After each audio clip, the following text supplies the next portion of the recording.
मैं अंशुया शर्मा पुनः नए वीडियो के साथ। पिछले जो वीडियो था उसमें हमने लोकतंत्र का जो परिभाषा और उसके अर्थ वगैरह देखे थे। आज हम देखेंगे लोकतंत्र शासन के प्रकार।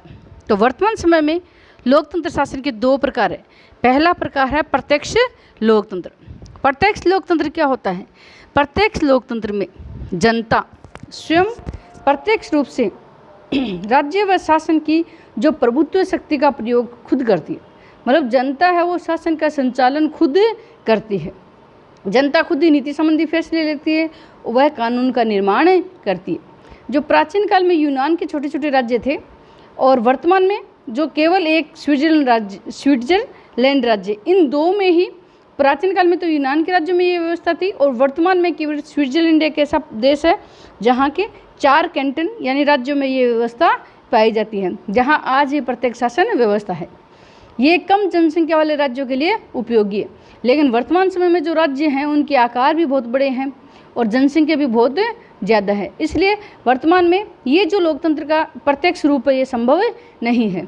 इसलिए ज़्यादा करके वर्तमान समय में क्या है, प्रतिनिधि या अप्रत्यक्ष लोकतंत्र को अपनाया गया।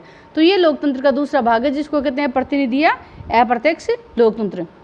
इसमें क्या होता है, इसमें जनता स्वयं शासन की शक्ति का प्रयोग नहीं करती, अपितु अपने चुने हुए प्रतिनिधियों के माध्यम से प्रभुत्व शक्ति का प्रयोग करती है। अब देखो, आज जितने भी लोकतंत्र देश है वो जनसंख्या में उनकी ज़्यादा है, आकार भी बहुत बड़ा है, तो उस देश की जनसंख्या एक जगह इकट्ठी होकर शासन संबंधी जो निर्णय नहीं ले पाती। भारत में 1 अरब और 35 करोड़ लोग हैं, तो इन सारे लोगों को एक जगह इकट्ठा करके कोई कानून यदि हम बनाए तो संभव नहीं है। इसलिए बड़े बड़े देशों में वर्तमान समय में ये जो लोकतांत्रिक की जो राज्य हैं उनमें ये अप्रत्यक्ष या प्रतिनिधि शासन अपनाया गया है। इसमें क्या करते हैं कि जनता है समय समय पर अपने प्रतिनिधि को चुनती है। यदि प्रतिनिधि से जनता नाराज है तो चुनावों के माध्यम से उनको हटा भी सकती है। अब हम लोकतंत्र की परिभाषा देखते हैं जो इम्पोर्टेंट है। मैं आपको ज़्यादा नहीं बताऊंगी, 3 ही परिभाषा है छोटी छोटी एकदम, जिसको आपको याद करना है। पहला है डायसी की परिभाषा। डायसी क्या कहते हैं? डायसी कहते हैं लोकतंत्र वह शासन व्यवस्था है जिसमें राज्य का अधिकांश भाग शासक होता है। मतलब जो वोट देते हैं वो सारे अपनी इच्छा अनुसार है वो शासन का संचालन करवाते हैं अपने चुने हुए प्रतिनिधि के माध्यम से। शीले साहब क्या कहते हैं? शीले की परिभाषा भी छोटी है। वो क्या कहते हैं कि लोकतंत्र वह शासन है जिसमें प्रत्येक व्यक्ति का भाग हो। हर व्यक्ति चुनाव के माध्यम से लोकतंत्र में भाग लेता है। सबसे सरल परिभाषा है अब्राहम है लिंकन की, अमेरिका के राष्ट्रपति थे। इन्होंने कहा है लोकतंत्र क्या है? बोले लोकतंत्र जनता का जनता के लिए और जनता के द्वारा शासन है। Of the people, for the people, by the people. जनता का जनता के लिए जनता के द्वारा शासन है। तो ये है लोकतंत्र के रूप, प्रकार और इसकी परिभाषा। अब देखो, हम देखते हैं कि इन परिभाषाओं के आधार पर हम लोकतंत्र की कुछ विशेषताएं निकालते हैं। तो पहली विशेषता क्या है? पहली विशेषता यह है कि ये जो लोकतंत्र है ये जनता का शासन है। अब जनता का शासन का मतलब क्या होता है भाई? कि जो जनता है इसमें वह जनता का अर्थ क्या है? कोई भी अपनी पूरा जनता का समूह है और प्रत्येक व्यक्ति इसमें भाग लेता है। किसी वर्ग विशेष का शासन नहीं है, यह वर्ग विशेष का शासन नहीं है। ये नहीं कि कोई अमीर वर्ग है उसने ही सारे प्रतिनिधियों को चुन के संसद में भेज दिया और वो फिर शासन का संचालन कर रहे हैं, ऐसा नहीं है। और शासन है वो जनता के प्रति ही उत्तरदायी है। और इसमें जैसे मान लो किसी भी मान लो धर्म, अपनी धर्म मान लो, जाति मान लो, धर्म, जाति, लिंग, इनके आधार पर कोई भेदभाव भी नहीं किया जाता। दूसरा है जनता द्वारा निर्मित शासन। अब देखो, शासन मतलब सरकार का निर्माण किसके द्वारा होता है? जनता के द्वारा होता है। कैसे होता है कि हम जिन प्रतिनिधियों को चुनकर संसद में भेजेंगे वही प्रतिनिधि क्या करेंगे? सरकार का निर्माण करेंगे, सरकार बनाएंगे। अन्यथा हमने अगर किसी को चुनाव में हरा दिया तो वो सरकार का निर्माण नहीं कर सकता। जनता प्रतिनिधि चुनती है और वो प्रतिनिधि क्या करते हैं? सरकार का निर्माण करते हैं। अगला है लोकतंत्र शासन एक साधन है, साध्य नहीं। देखो, मैं आपको बता देती हूँ साध्य और साधन की में क्या अंतर है। जैसे आपने अपना एक साध्य मतलब एक लक्ष्य बनाया है आपने कि आपको एग्जाम में 90% नंबर लाने हैं, ये आपका लक्ष्य है, ये आपका क्या है? साध्य। अब इसको आप कैसे प्राप्त करोगे? वो आपके साधन है। या तो आप कड़ी मेहनत करके इसको प्राप्त करोगे, या फिर आप नकल करके प्राप्त कर रहे हो, या फिर किसी दूसरे बच्चे की कॉपी है वो आपने बदल ली उसके माध्यम से प्राप्त कर रहे हो। तो इस प्रकार आपका जो साधन है वो उचित है या अनुचित है। तो लक्ष्य और साध्य होते हैं कि हमें जीवन में क्या करना है। तो लोकतंत्र भी क्या है, ये साधन है, साध्य नहीं है। तो देखो कैसे है साध्य, कि लोकतंत्र शासन एक कभी भी साध्य नहीं माना जाता इसको, अपितु इसको हम क्या मानते हैं, साधन मानते हैं। और वो साधन है लोकतंत्र जिसमें लोकतांत्रिक साध्य जैसे व्यक्ति की स्वतंत्रता, ये अपने साध्य हैं, ये अपने लक्ष्य है कि हमेशा व्यक्ति स्वतंत्र होना चाहिए, सार्वजनिक हित में वृद्धि होनी चाहिए, ऐसा शासन करो कि अधिक से अधिक व्यक्तियों के हित में वृद्धि हो, आदि को प्राप्त किया जा सकता है। मतलब वो साध्य हम इनके माध्यम से प्राप्त कर सकते हैं। जनता के प्रति उत्तरदायी शासन है, देखो कैसे है कि लोकतंत्र शासन प्रणाली है, उसमें ये जो शासन या हम कहते हैं प्रभुत्व जो शक्ति है, उस प्रभुत्व शक्ति या शासन करने की शक्ति का प्रयोग कौन करता है, जनता करती। और शासन अपने कार्यों के लिए किसके प्रति उत्तरदायी होता है, जनता के प्रति उत्तरदायी। तो मतलब शासन और सरकार किसके प्रति उत्तरदायी होती है, जनता के प्रति। यदि ये सरकार व्यक्ति की स्वतंत्रता को छीनती है अथवा जनमत का सम्मान नहीं करती तो जनता सरकार को क्या करती है, बदल सकती है। अब देखो, अब मान लो अपना कोई सांसद है, उस सांसद के सामने हमने अपने जो मान लो क्षेत्र है उस क्षेत्र के लिए कोई नहर की व्यवस्था की मांग की, या मान लो घर घर नल के कनेक्शन की मांग की, या लाइट के कनेक्शन की मांग की, या सड़क निर्माण की मांग की हमने। अब मान लो वो व्यक्ति पूरा नहीं करता, मतलब इस जनमत का सम्मान नहीं करता, तो अगले चुनाव में हम उसको हरा देंगे। अगला है लोकतंत्र विकासशील साधन है। लोकतंत्र का समय समय पर विकास होता है। जब लोकतंत्र बना था तो प्रारंभ में ये क्या था, ये व्यक्तिवादी लोकतंत्र था। प्रारंभ में ये व्यक्तिवादी लोकतंत्र था, इसमें सिर्फ जनता को आज़ादी की ही मांग करते थे कि जनता को बस सारी चीज़ों में आज़ादी दे दो। बाद में ये उदारवादी लोकतंत्र बना, धीरे धीरे ये किस में बदल गया, उदारवाद में। उसके बाद में इसका जो स्वरूप है वो क्या बन गया, कल्याणकारी राज्य का स्वरूप बन गया।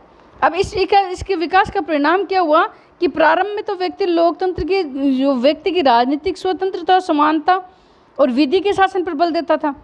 अब वो क्या करता है, वो करता है सामाजिक और आर्थिक क्षेत्र में समानता और न्याय के सिद्धांत को स्वीकार करने लगा। अब वो कहता है कि सिर्फ स्वतंत्रता नहीं होनी चाहिए, समानता भी व्यक्ति को मिलनी चाहिए और न्याय भी व्यक्ति को मिलना चाहिए। अब जो लोकतंत्र वो समानता और न्याय पर आधारित हो गया। अब हम देखते हैं कि प्रतिनिधि शासन के रूप, वर्तमान समय में ये जो प्रतिनिधि शासन है जिसकी अभी हमने चर्चा की थी, इसके रूप कितने हैं। विशेषता के बाद में हम थोड़ा सा इसके रूप पे चर्चा कर लेते हैं कि वर्तमान समय में प्रजातंत्र के दो रूप अपने सामने आते हैं। कौन से प्रजातंत्र के, प्रत्यक्ष के नहीं, या तो हम इसको कह देते हैं अप्रत्यक्ष प्रजातंत्र के, या कह देते हैं प्रतिनिधि प्रजातंत्र के। तो पहला इसका जो रूप है वो है संसदात्मक शासन व्यवस्था। संसदीय शासन व्यवस्था वो शासन व्यवस्था है जिसमें कार्यपालिका और व्यवस्थापिका में आपस में संबंध पाया जाता है। दूसरा इसका रूप है वो है अध्यक्षात्मक शासन व्यवस्था, जिसमें कार्यपालिका और व्यवस्थापिका में संबंध पाया नहीं जाता। अब हमें अगर वर्तमान समय में यदि हम देखें तो सबसे बढ़िया संसदीय शासन व्यवस्था ब्रिटेन में, सर्वश्रेष्ठ उदाहरण ये है। और अध्यक्षात्मक शासन व्यवस्था का सर्वश्रेष्ठ उदाहरण यदि हम किसी देश को मानते हैं तो वो है अमेरिका। अब हम लोकतंत्र के गुण पे चर्चा कर लेते हैं कि वर्तमान समय में सारे देश यूँ क्यों कहते हैं कि हमारे यहाँ लोकतंत्र है। ऐसे लोकतंत्र में कौन से गुण हैं, तो पहला लोकतंत्र का जो गुण है वो क्या है, वो है सार्वजनिक हित में वृद्धि। लोकतंत्र क्या करता है, शासन का संचालन कौन करते हैं, जनता के प्रतिनिधि करते हैं। और वे क्या करते हैं, सार्वजनिक हित में वृद्धि करने के वादे पर चुनाव जीतते हैं। वो कहते हैं कि यदि मैं चुनाव जीत गया तो आपके यहाँ बिजली, पानी, सड़क, यातायात इनकी व्यवस्था कर दूंगा, क्योंकि ये हित किसके है, किसी एक व्यक्ति के नहीं है, सार्वजनिक हित के। और फिर वो चुनाव जीतते हैं। तो ऐसे कार्य वो करते हैं जिससे सार्वजनिक हित में वृद्धि होती है। दूसरा इसका जो है वो है कार्यकुशल शासन। अब देखो कार्यकुशल शासन में कि शासन की नीतियाँ कौन बनाता है, क्या शासन की नीतियाँ कौन बनाता है, शासन की नीतियाँ जनता बनाती है। अब देखो शासन की नीतियाँ जनमत के अनुसार ही बनाई जाती है, जनता खुद बनाती है। और ये जो लागू भी कौन करता है, लागू करने में भी किसका सहयोग मिलता है, हमें जनता का सहयोग इसमें मिलता है। और शासन किसके प्रति उत्तरदायी होता है, जनता के प्रति उत्तरदायी होता है। अब सारे काम जब जनता है तो जनता में पढ़े लिखे जो मैच्योर आदमी है उससे कार्य कुशलता में भी बनी रहती है। अगला है सार्वजनिक शिक्षा का साधन। अब देखो लोकतंत्र में शिक्षा कैसे मिलती है। देखो लोकतंत्र में जनता क्या करती है, खुद अपनी समस्याओं का, सार्वजनिक जो समस्या है उस पर खुद अपनी राय प्रकट करती है कि हमारे यहाँ ये समस्या है। अब क्या करती है कि वो जनता है वो चुनाव के माध्यम से शासन में भाग लेती है। जनता किसके माध्यम से भाग लेती है, चुनाव के माध्यम से, और चुनाव में मतदान करती है। मतदान करके अपनी समस्याओं पर मत प्रकट करती है कि अपने ये समस्या है, यदि किसी व्यक्ति ने ये समस्या दूर कर दी तो हम उसे वोट देंगे। और जनता अपने अधिकारों व कर्तव्यों के प्रति जागरूक भी रहती है। अब हमें शिक्षा कैसे मिलती है कि जब व्यक्ति वोट डालने जाता है तो वो वोट डालने की प्रक्रिया जानता है, चुनाव में खड़ा होने की प्रक्रिया जानता है, विधायक कैसे नियुक्त होते हैं, उनकी योग्यता क्या है, इन सारी बातों का वो जानता है। इसलिए इसमें क्या मिलती है, सार्वजनिक शिक्षा मिलती है। अब अगला है देशभक्ति की शिक्षा। देशभक्ति की शिक्षा में देखो लोकतंत्र में ये जो अपना लोकतंत्र है इसमें शासक वर्ग की संपत्ति नहीं माना जाता। हम ये नहीं कहते कि ये जो शासन है ये शासन वर्ग का संपत्ति है, या राज्य है वो शासक वर्ग जो मान लो अपने मंत्री हैं उनकी संपत्ति नहीं है। वो ये किसकी संपत्ति है, ये शासन है, ये राज्य है वो जनता की संपत्ति है। किसकी संपत्ति है, जनता की है। अब कोई भी काम अपना खुद का होता है तो इसमें हमें स्वतः ही प्रेम आता है। अब जिससे जनता में राष्ट्र के प्रति प्रेम व अपनत्व की भावना तथा देशभक्ति की भावना का विकास होता है। अब मान लो अपना जो मान लो विद्यालय है, घर है, तो उसमें हमारा क्या होता है, उसमें अपने अपनत्व की भावना होती है। ठीक है। चौथा अगला देखो पांचवा जो इसका है वो है क्रांति से सुरक्षा। अब लोकतंत्र में क्रांति से सुरक्षा कैसे होती है, देखो मैं आपको समझा देती हूँ कि ये जो शासन है ये किसके प्रति उत्तरदायी होता है, जनता के प्रति उत्तरदायी होता है। अब जनता अतः इसमें क्रांति की आवश्यकता नहीं होती, क्योंकि शासन कौन किसके माध्यम से हो रहा है, जनता के माध्यम से हो रहा है। अब यदि किसी विषय पर जनता सरकार से असहमत हो, अब जनता को ये लगे कि सरकार ने ये गलत काम किया है, तो अगले चुनाव में सरकार के विरुद्ध मत देकर मतलब वोट देकर सरकार को बदल देते। अगर राजतंत्र शासन व्यवस्था हो ना, राज्य का शासन, तो वहाँ राज्य को हटाने के लिए हमें क्रांति करनी पड़ेगी, और यहाँ लोकतंत्र में क्रांति नहीं होती। अगला है समानता व स्वतंत्रता पर आधारित शासन। समानता कैसी होती है, भेदभाव ना करो, वो होती है समानता। तो इसमें धर्म, जाति, भाषा, लिंग आदि के आधार पर भेदभाव नहीं किया जाता। इसके आधार पर क्या नहीं किया जाता, भेदभाव नहीं किया जाता। सभी व्यक्तियों के लिए विधि की समानता, मतलब कानून के समक्ष चाहे भारत का राष्ट्रपति हो, कोई भी हो, विधि के समक्ष सारे क्या है, समान है, तथा विधि के समान संरक्षण की व्यवस्था की गई है।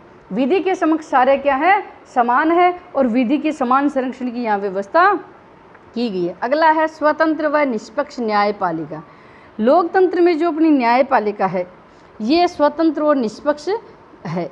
अब क्यों है, क्यों रखा है हमने, देखो कार्यपालिका और व्यवस्थापिका ये कहीं निरंकुश ना हो जाए और मनमाने कानून ना बना दे, इसलिए हमने यहाँ लोकतंत्र में हमेशा एक स्वतंत्र और निष्पक्ष न्यायपालिका होती है, जो कार्यपालिका और व्यवस्थापिका को निरंकुश नहीं होने देती और उनके अत्याचार से जनता की रक्षा करती है। आगे देखो कि न्यायपालिका शासन को मर्यादित करती है। थोड़ा सा मैं आपको बता देती हूँ कि यदि कार्यपालिका और व्यवस्थापिका कोई ऐसा आदेश निकाल ले जो अपने मूल अधिकार के विरुद्ध हो, तो न्यायपालिका क्या करती है, उस आदेश को अवैध घोषित कर देती है कि ये आदेश सही नहीं है। इस प्रकार ये शासन को मर्यादित रखती है, मनमाना कानून बनाने नहीं देती। अगला है संविधानवाद में आस्था। संविधानवाद का अर्थ क्या होता है कि आप निरंकुश नहीं हो सकते, आपको शासन किसके अनुसार करना है, संविधान के अनुसार, और संविधान में हर चीज़ की सीमा निर्धारित कर दी कि आप इससे आगे नहीं जा सकते हो। तो संविधानवाद का अर्थ होता है कि संविधान के नियमों के अनुसार उसी सीमा में रहकर सीमित शासन करना। तो ये जो लोकतंत्र है यह स्वेच्छाचारी शासन के स्थान पर विधि के शासन में विश्वास करता है। आप शासन कैसे करोगे, कानून के अनुसार शासन करोगे, आप संविधान के अनुसार शासन करोगे, और शासन में निरंकुशता नहीं होती। निरंकुशता मतलब ये नहीं कि कार्यपालिका ने मनमाना कोई आदेश निकाल दिया, व्यवस्थापिका ने मनमाना कोई कानून बना दिया, नहीं बना सकती वो। अपितु यह सीमित शासन पर आधारित शासन व्यवस्था है। शासन कैसा होगा? सीमित होगा। आप अपनी सीमाओं का उल्लंघन करोगे तो जो कार्य न्यायपालिका है वो आपके कानून को अवैध घोषित कर सकती है। तो विद्यार्थियों, ये था अपने लोकतंत्र का जो चैप्टर का दूसरा पार्ट, जिसमें हमने लोकतंत्र के आज गुण और विशेषता पढ़ी थी। अगले अध्याय में हम इसके दोष और अन्य चीज़ों पर चर्चा करेंगे। तब तक के लिए धन्यवाद।